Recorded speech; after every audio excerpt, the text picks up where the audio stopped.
आखिरकार सनाया को मिल चुका है अपने सपनों का राजकुमार। जी हाँ, पुष्पा की वजह से सनाया की कोई भी मदद नहीं कर रहा था। अब इसी चीज से परेशान होकर सनाया आधी रात को इधर उधर भटक रही थी, तभी एक बाइक वाला सनाया को टक्कर मार के चला जाता है, जिस वजह से सनाया को चोट लग जाती है। सनाया इस चोट से परेशान हो ही रही थी, लेकिन तभी सनाया के पास एक लड़का आता है जो कि ना सिर्फ सनाया की चोट को ठीक करता है, साथ ही सनाया को खाना भी खिलाता है। वह लड़का कोई आम नहीं था, वह लड़का खुद एक इंजीनियर था। वह लड़का रोज इसी तरह गरीबों को खाना खिलाता है। लड़के की ये सारी चीजें देखकर कहीं ना कहीं सनाया इम्प्रेस हो जाती है। कमाल की बात तो यह थी कि वह लड़का बापूराज चोल के पास में ही रहता है। तो क्या आने वाले एपिसोड में हमें इन दोनों की लव स्टोरी देखने को मिलेगी, और क्या अब यही लड़का सनाया को पुष्पा से बचाने वाला है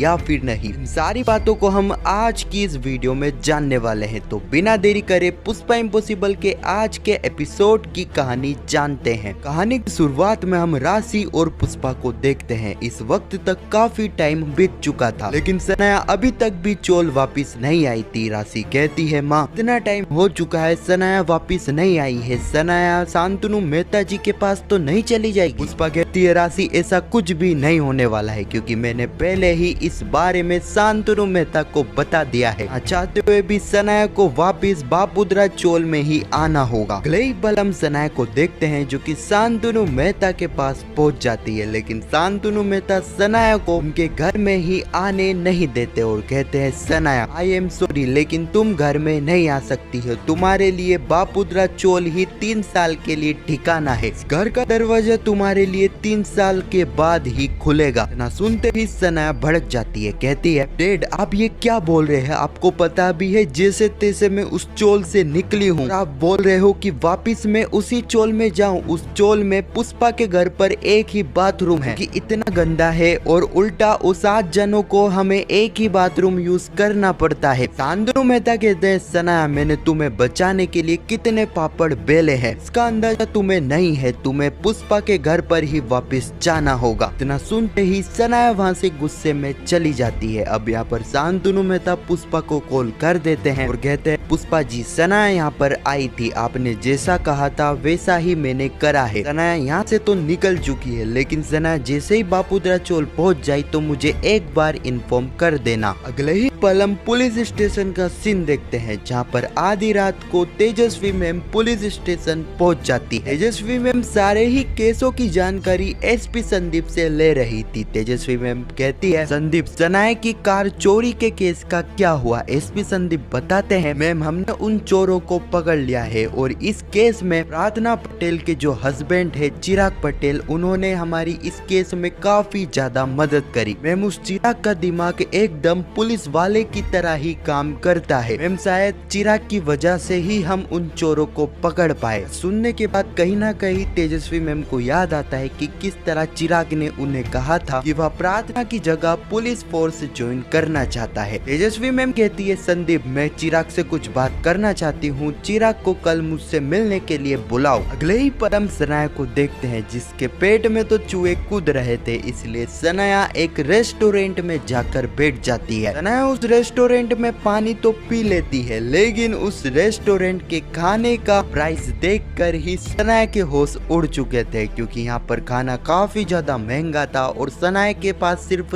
10 रुपए थे। सनाया मैनेजर को भी कहती है कि मैं शांतनु मेहता की बेटी हूँ, मुझे इस वक्त काफी भूख लगी है, तो क्या मैं बाद में तुम्हें पैसे दे दूंगी? मैनेजर कहता है, मैम सॉरी ऐसा नहीं हो सकता है, लेकिन अगर आप चाहो तो एक रास्ता है, आपको खाना खाने के बाद रेस्टोरेंट के बर्तन मांजने होंगे। यह सुनते ही सनाया का गुस्सा 7वें आसमान तक पहुंच जाता है। खैर इतनी बेइज्जती होने के बाद सनाया को उस रेस्टोरेंट से भूखे ही आना पड़ता है। दूसरे तरफ हम अंश को देखते हैं, जिसे नींद आ ही नहीं रही थी। अंश के दिमाग में वह किडनैपिंग वाली चीज ही चल रही थी। अब ये सारी चीजें देखकर अश्विन पहुंच जाता है सीधे ही पुष्पा के पास और कहता है, आज वाले कांड की वजह से अंश काफी डरा हुआ है, अंश को नींद नहीं आ रही है। पुष्पा कहती है अश्विन इन सारी चीजों में मेरी गलती है, ये जो कुछ भी हो रहा है मेरी वजह से ही हो रहा है। अश्विन कहता है माँ सनाया को अगर तू चोल में लाती ही नहीं तो ये सारी चीजें होती ही नहीं। ना सिर्फ अश्विन बल्कि दीप्ति भी इतनी रात को पुष्पा को काफी कुछ सुनाती है इस बारे में। अगले ही पल हम सनाया को देखते हैं जो कि इधर उधर भटक रही थी। तभी एक बाइक वाला सनाया को टक्कर मार देता है जिस वजह से सनाया को चोट लग जाती है। इस वक्त हम देखते हैं सनाया के पास एक लड़का आता है जो कि ना सिर्फ यहाँ पर सनाया को कॉफी देता है, खाना देता है। सनाया कहती है कि मेरे पास कोई पैसे नहीं है तुम्हें देने के लिए। वह लड़का कहता है मैंने तुमसे पैसे नहीं मांगे हैं, लेकिन तुम्हारे पास जितने पैसे है इतने मुझे दे दो, बाकी के मुझे बाद में दे देना, मैं रोज ही मैं इस वक्त यहाँ पर मिल जाऊंगा। अब वह लड़का सनाया की चोट पर पट्टी भी करता है। अब उस लड़के से बातचीत के दौरान यहाँ पर हमें पता चलता है वह लड़का भी कोई आम लड़का नहीं है, वह खुद एक इंजीनियर है। उसके फादर भी अच्छे खासे बिजनेसमैन है, लेकिन वह इतनी रात को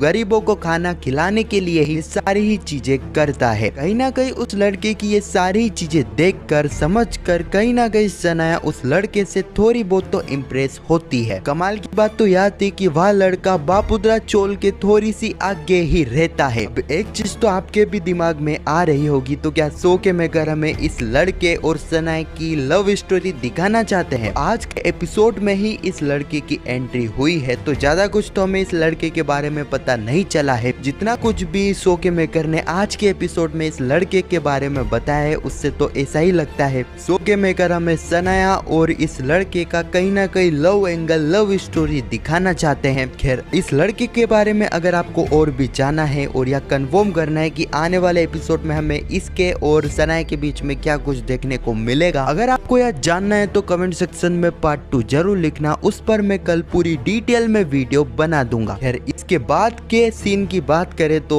वही हमें देखने को मिलता है जो कि इतने दिनों से प्रोमो में हम देख रहे थे। सनाया यहाँ पर बापुद्रा चोल में जाती है, लेकिन यहाँ पर पुष्पा सनाया को अंदर नहीं आने देती है। वह सनाया को सजा देती है कि अब सनाया को रात भर ही चोल के बाहर ही सोना होगा। उसके लिए घर का दरवाजा 7 बजे ही खुलने वाला है। इसी सीन के साथ आज का यह एपिसोड यहीं पर समाप्त हो जाता है। आने वाले एपिसोड में हम देखेंगे कि यहाँ पर पुष्पा जो कि सनाया को एक काम देगी इस्त्री करने का, लेकिन यहाँ पर सनाया इस्त्री करते करते लापरवाही दिखाएगी। वह इस्त्री साड़ी पर ही रख देगी और वह एक झपकी लेने के लिए सो जाएगी। सनाया की इसी बेवकूफी की वजह से वह साड़ी तो जलेगी, साथ ही वहाँ पर आग भी लग जाएगी। लेकिन ये सारी चीजें यहाँ पर काकू देखने वाली है। हाँ तो यही कुछ कहानी है जो कि आने वाले एपिसोड में हमें देखने को मिलेगी। खैर आपको यह वीडियो कैसी लगी कमेंट में जरूर बताना, और पुष्पा इम्पॉसिबल के आने वाले एपिसोड की ऐसी वीडियो के लिए चैनल को सब्सक्राइब अवश्य करना। जब तक के लिए धन्यवाद।